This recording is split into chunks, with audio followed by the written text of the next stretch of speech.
All right, let's jump right into this explainer. Today, we're cracking open a highly classified digital notebook to explore a really fascinating cinematic proposal aimed directly at DEF CON 2026.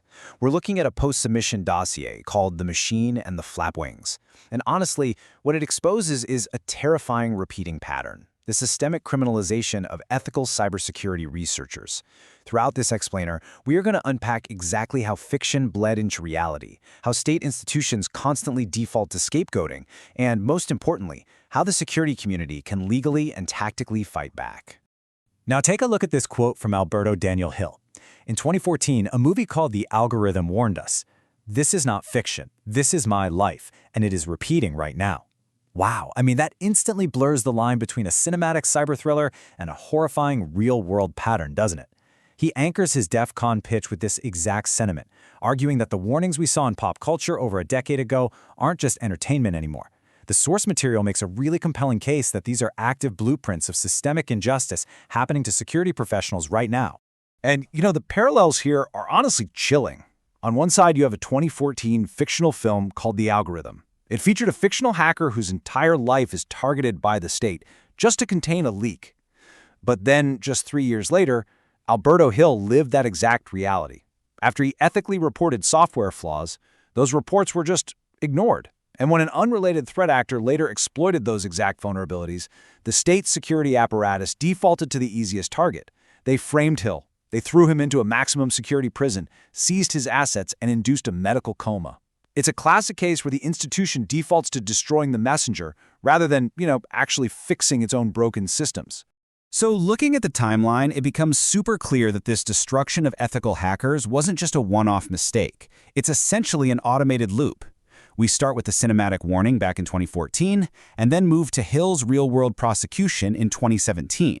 But the real urgency of this explainer, the why this matters right now factor, stems from May 2026.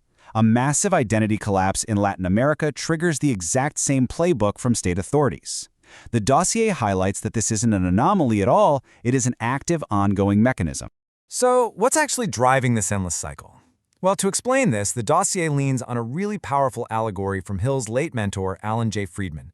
He called it the Great Machine. The Great Machine represents this cold, automated, completely unthinking state bureaucracy. When a major cyber incident happens, the machine doesn't actually care about forensic truth. Surprisingly, it simply demands a processed body, basically a scapegoat, just to justify its massive budget and hide its own technical incompetence. It is literal survival of the institution at the absolute expense of the individual. But up against this crushing machine, we have what they call the flapwings. Now, these represent the human soul. It's the innate, unbreakable curiosity of ethical researchers who are out there striving to find vulnerabilities, warn the public, and ultimately reclaim our digital sovereignty. It's the human element fighting tooth and nail to shatter the sterile, narrative dominance of the state's automated cage. Okay, let's shift gears to Part 1, the 2026 identity crisis, where fiction truly bleeds into reality. So picture this. May 2026, a hacktivist collective completely breaches the Antel TuID biometric system. And why? Simply because administrative API keys were left fully exposed in a public repository. I mean, the result was catastrophic. 8 gigabytes of highly sensitive citizen data exposed. Everyday people's personal information was suddenly just out in the wind. But instead of taking accountability, the machine reacted. Private intelligence firms, specifically one called BCA Ltd, manufactured a totally false narrative. They doxed a 19-year-old kid going by Uruguay 1337, claiming he was the mastermind. A claim, by the way, that the actual hackers completely denied. And to tie a neat little bow on it, they maliciously inserted Alberto Hill's name back into these fabricated databases, framing him all over again. Now check out this primary source evidence. These are encrypted Telegram chats from the actual threat actors involved in the 2026 siege, and they reveal something incredible. The adversaries themselves validate Alberto's analysis of the state's cover-ups. They actively acknowledge his concept of the protocol of silence, which is where institutions cover up, downplay, and minimize their own failures, all while attacking the researchers who try to help them. Diving a bit deeper into this intelligence, we actually see the operator of Pampa Leaks flat out mocking private intelligence firms. They explicitly call out how organizations like BCA-LT use these massive data leaks not to help anyone, but to manufacture public panic and generate clout. They engineer these false flags, whip up a panic, and then, get this, turn around and sell their threat monitoring platforms to terrified enterprises. The actual adversaries are exposing the gross incompetence and narrative laundering of the very agencies trying to pin the blame on innocent people. Right. Moving on to Part 2, decoding the tool, specifically the forensic risk indicator. So how do we fight back? Well, the dossier proposes the Forensic Risk Indicator, or the FRI.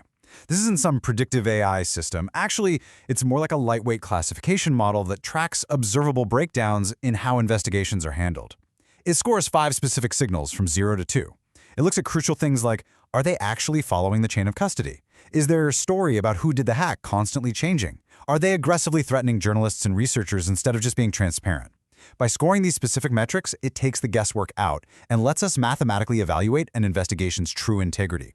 And here's the kicker. If you add up those signals and an investigation hits a critical score of 9 or 10, well, that is a catastrophic failure.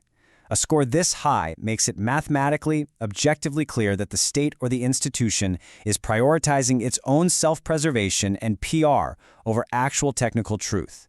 It's definitive proof that the machine is at work. Which brings us to Part 3, the revolution, and what they call the asymmetric playbook. Because let's face it, just understanding the machine is only the first step. We need action. The proposal outlines tactical steps for collective defense. Step 1, establish psychological and legal certs, computer emergency response teams, but specifically focused on defending framed researchers and forecasting state cover-ups, kind of like the Cyber Midnight Club. Step 2 is fascinating, GDPR weaponization. Instead of filing bug reports that just get ignored, researchers can use international data protection laws to force corporate accountability through legal proxy residence. And Step 3, enforce radical transparency.